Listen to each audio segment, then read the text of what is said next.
But I realized that I just wasn't in control.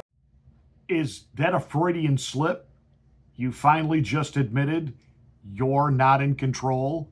Let's get ready to rumble! You can't handle the truth.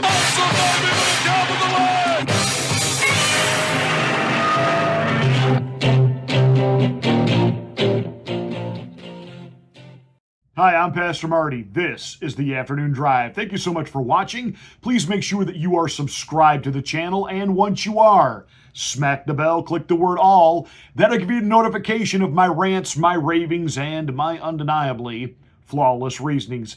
Please like and share this video. That's how we get the word out that we're here. Thank you so much for watching the Afternoon Drive.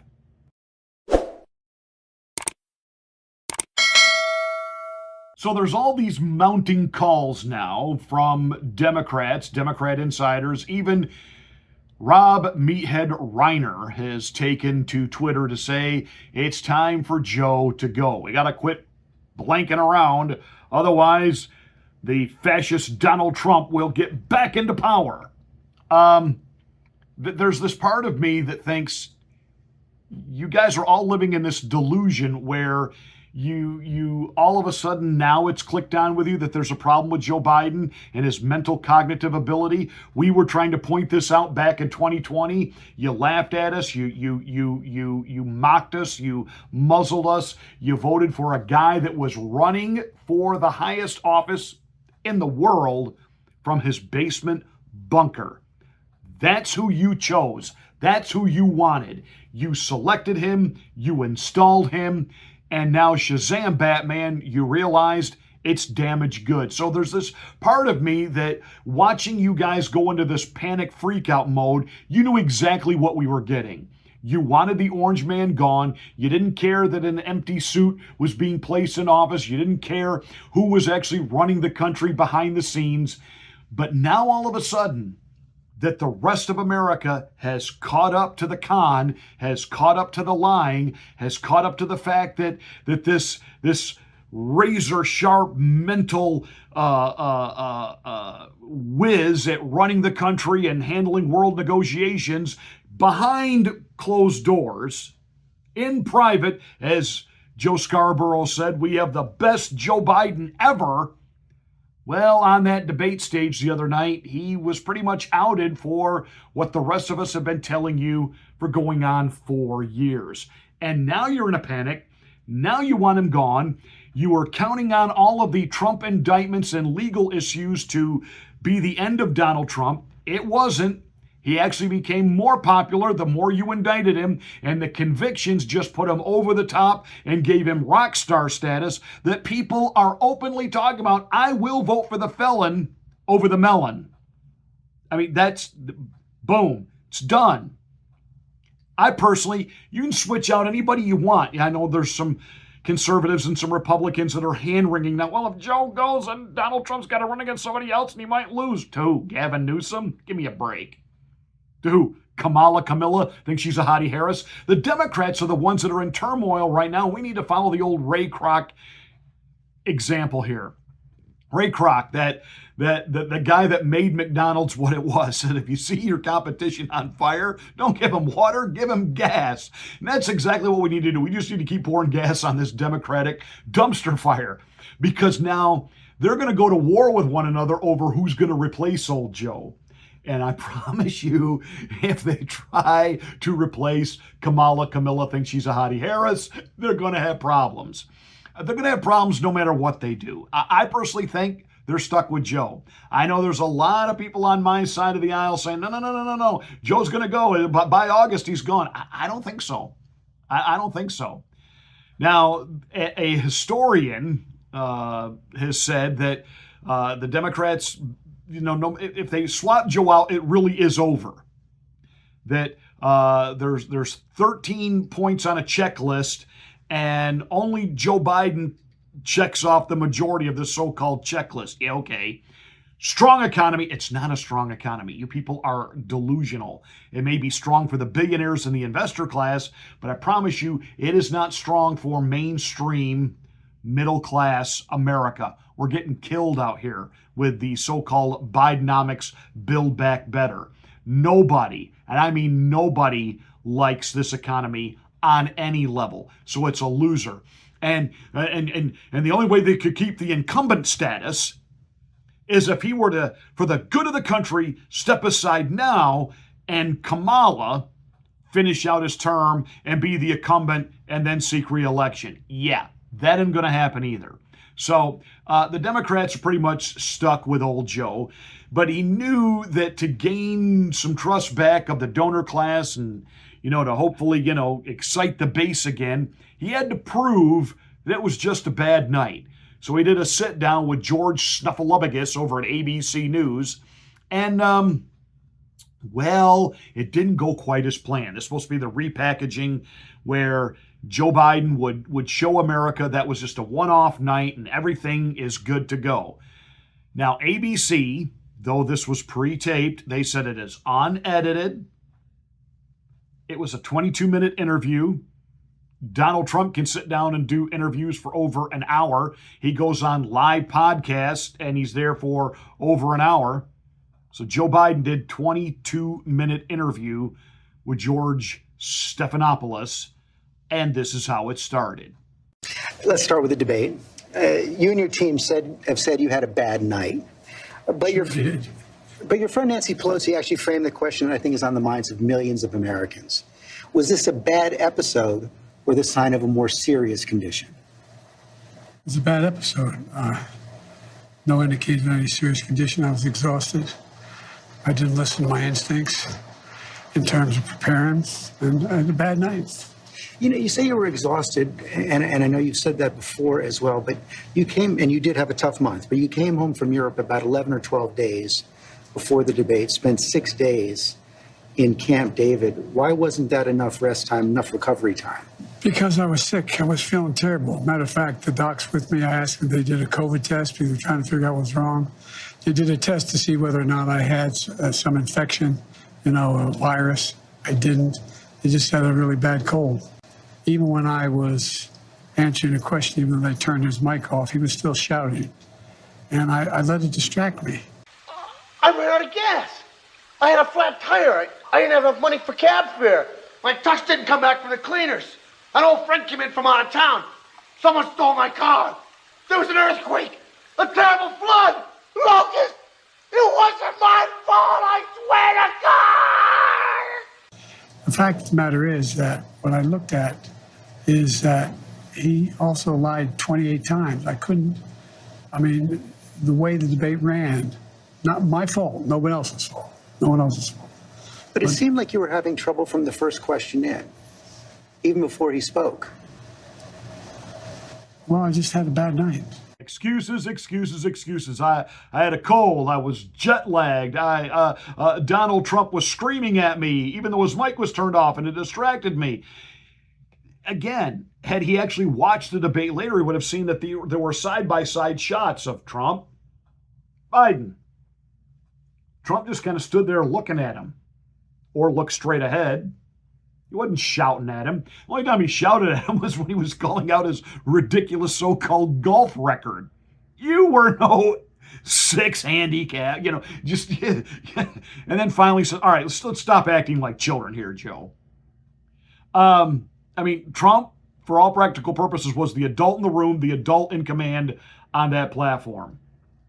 But then George wanted to give Biden a chance. And again, this is a friendly interview. He was with a friendly interviewer.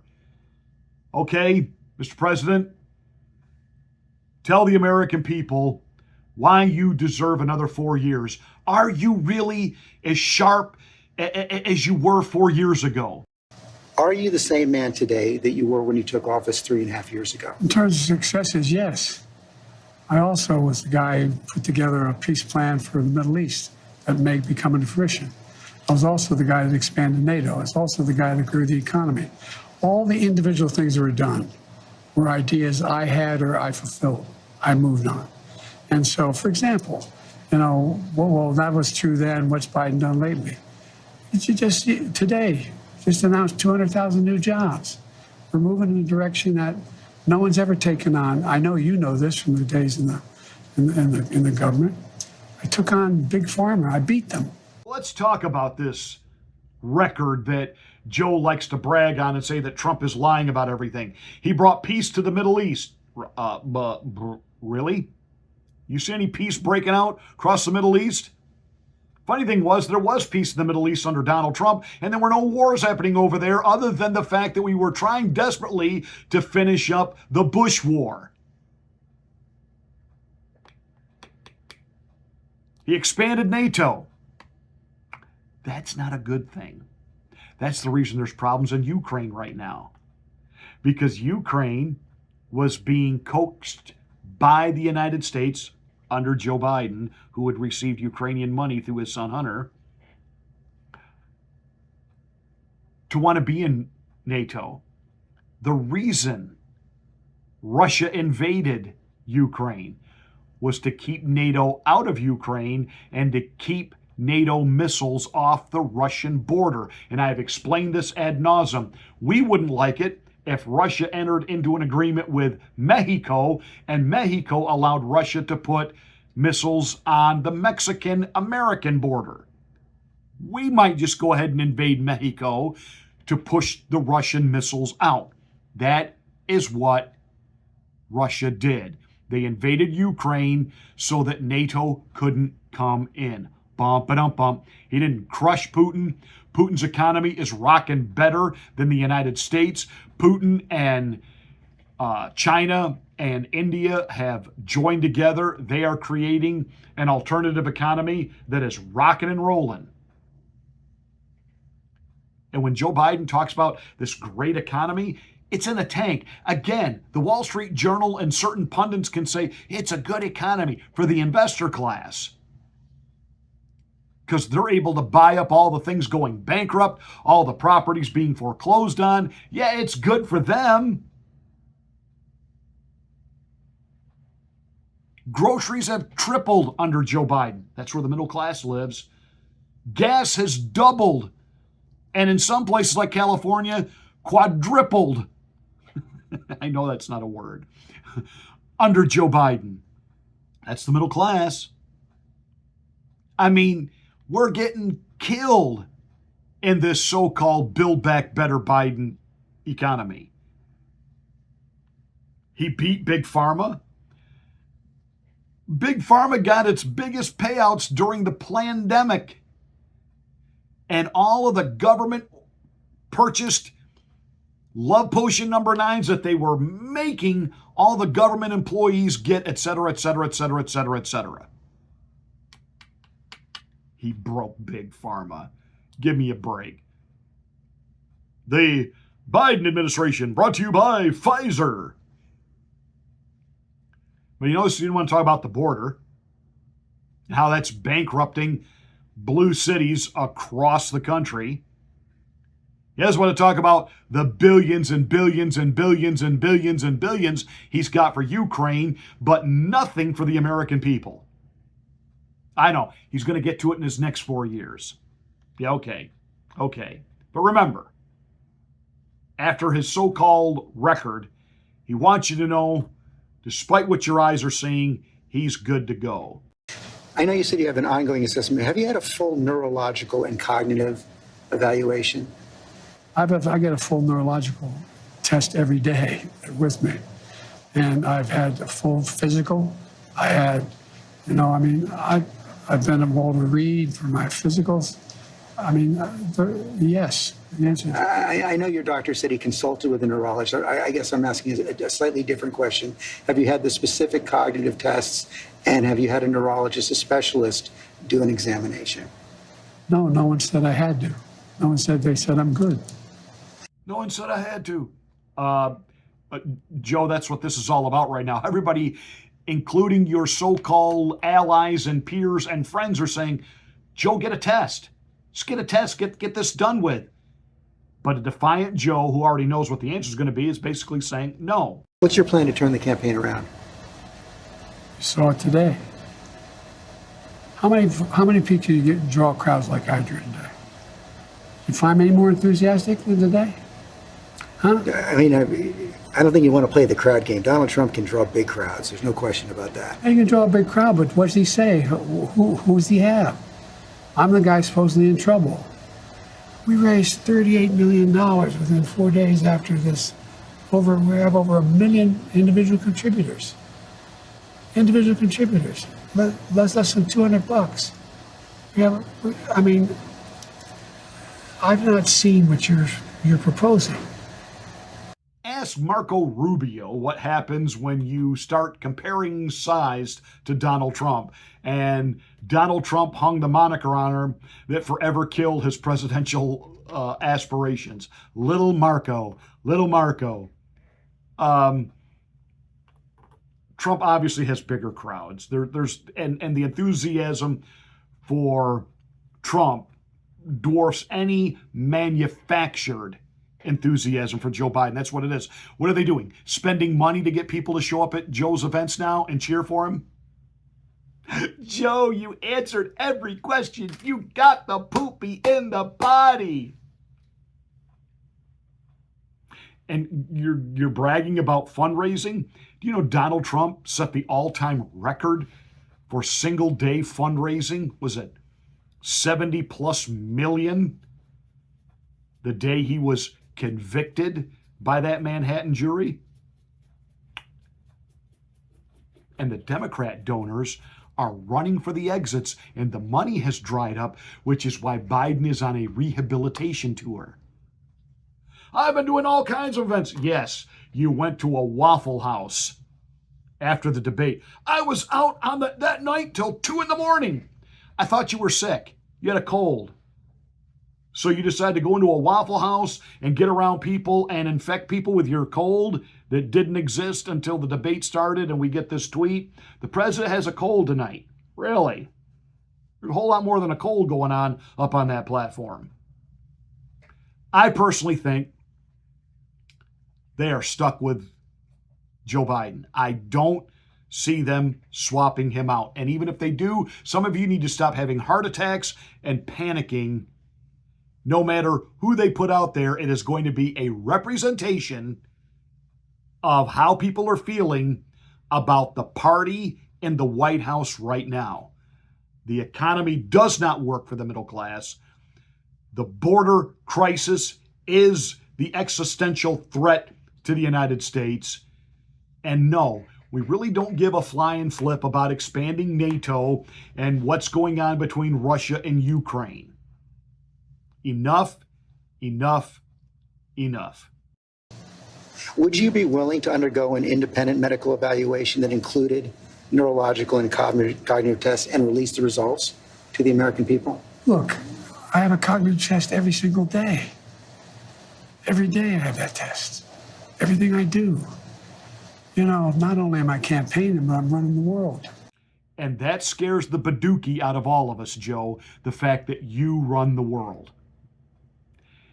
What we're seeing here and the way he is lashing out, even at people who are friendly to him, like him, other Democrats, interviewers, etc. What we're seeing